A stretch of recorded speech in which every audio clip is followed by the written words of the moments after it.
Assalamualaikum warahmatullahi wabarakatuh. Oke, kita kembali lagi ya di channel Pejuang Mantri. Baik, seperti biasa ya, di video kali ini kita masih berlatih mengenai soal-soal latihan P3K Perawat. Dan saya ucapkan selamat datang ya bagi teman-teman yang baru mampir. Mungkin teman-teman bisa like jika teman-teman suka dengan video ini. Dan jangan lupa subscribe ya teman-teman ya, agar ketika saya upload video nantinya, teman-teman akan mendapatkan notifikasi. Baik, untuk mempersingkat waktu, kita langsung aja ke soal yang pertama. Anak S dibawa orang tua ke rumah sakit dengan keluhan demam 10 hari, demam naik turun, nyeri perut, BAB cair dan lendir, suhunya 39 derajat Celcius, dan uji torniket negatif. Pertanyaannya, apa pemeriksaan penunjang untuk memastikan diagnosa penyakit pada anak tersebut? A. Darah lengkap. B. Elektrolit. C. Widal. D. Kultur darah. Atau E. Feses dan urin. Jawabannya C, yaitu Widal. Baik, kita analisa soalnya ya. Di sini pasien mengalami demam selama 10 hari, demam naik turun, nyeri perut, BAB cair dan lendir. Suhunya hipertermi ya, 39 derajat Celcius. Dan ini ya, ada hasil uji torniket negatif. Uji torniket ini merupakan salah satu cara untuk menegakkan diagnosa DBD ya. Sedangkan di sini uji torniketnya negatif. Berarti ini bukan DBD. Dan jika kita lihat ya, ada demam, nyeri perut, BAB cair, terus ada hipertermi, ini mengarah ke tipoid ya. Jadi pemeriksaan yang paling tepat adalah tes Widal, di mana ini adalah salah satu metode yang bisa digunakan untuk membantu mendiagnosa dugaan demam tifoid, atau yang juga kita kenal sebagai tipes. Oke, jelas ya? Baik, soal yang selanjutnya.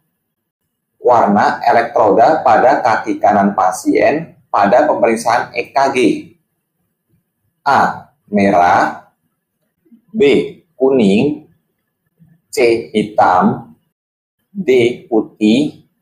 Atau E. Hijau. Jawabannya C. Hitam ya. Jadi warna elektroda pada ekstremitas pada pemeriksaan EKG, di mana ini tangan kanan itu berwarna merah, sedangkan tangan kiri berwarna kuning, kaki kiri berwarna hijau, dan kaki kanan berwarna hitam. Di sini pertanyaannya kaki kanan ya, berarti berwarna hitam. Jawabannya C ya teman-teman. Baik, soal yang selanjutnya. Kondisi di mana tulang patah telah sembuh tetapi dalam posisi yang tidak sebenarnya. Ini dinamakan A. Malunion. B. Ununion. C. Delayed union. D. Non-union, atau E. Long union. Jawabannya A, yaitu malunion. Jadi malunion ini adalah tulang tersambung namun dengan posisi yang tidak tepat dari bentuk awal. Seringkali ini akan terlihat menjadi bengkok, tidak simetris, lebih panjang atau pendek, terdapat benjolan, dan fungsinya tidak dapat kembali normal. Sedangkan delayed union ini adalah proses penyembuhan penyambungan tulang yang tertunda. Sedangkan non-union yaitu tulang tidak tersambung kembali.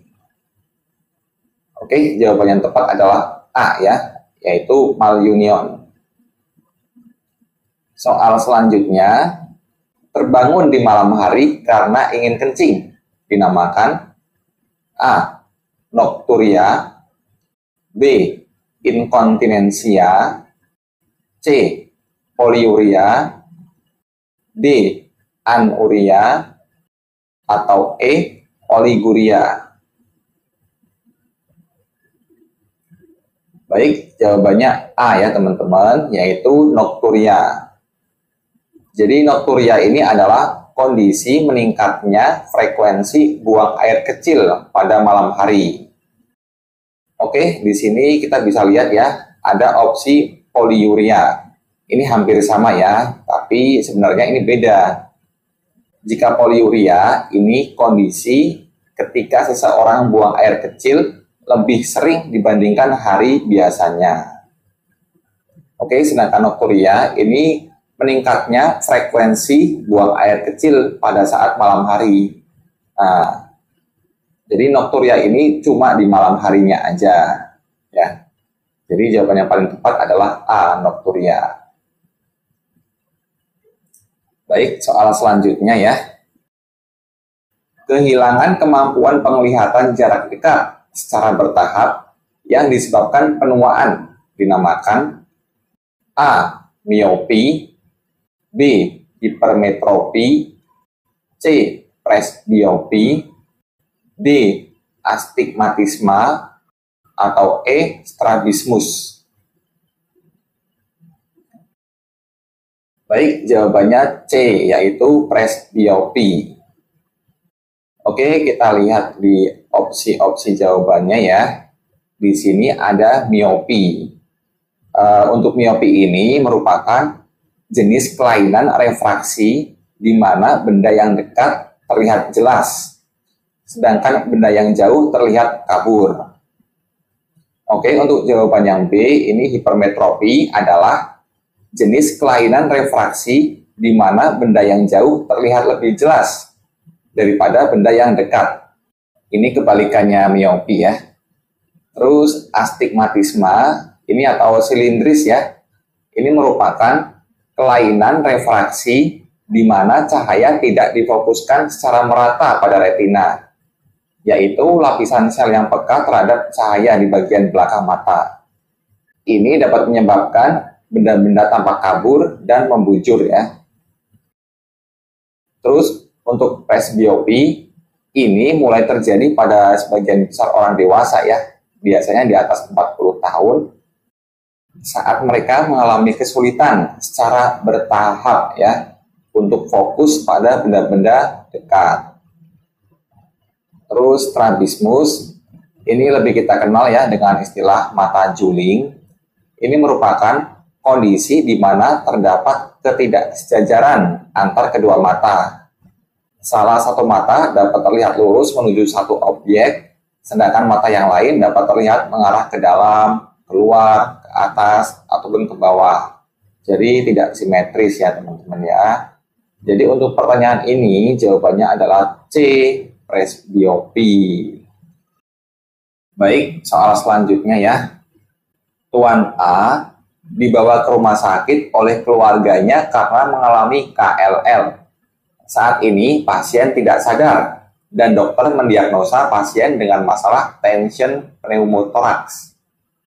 Pertanyaannya, tindakan prioritas yang dilakukan untuk kasus di atas adalah A. Lakukan RJP, B. Intubasi, C. Pasang needle torakosintesis, D. Pasang WSD, E. Pasang oksigen.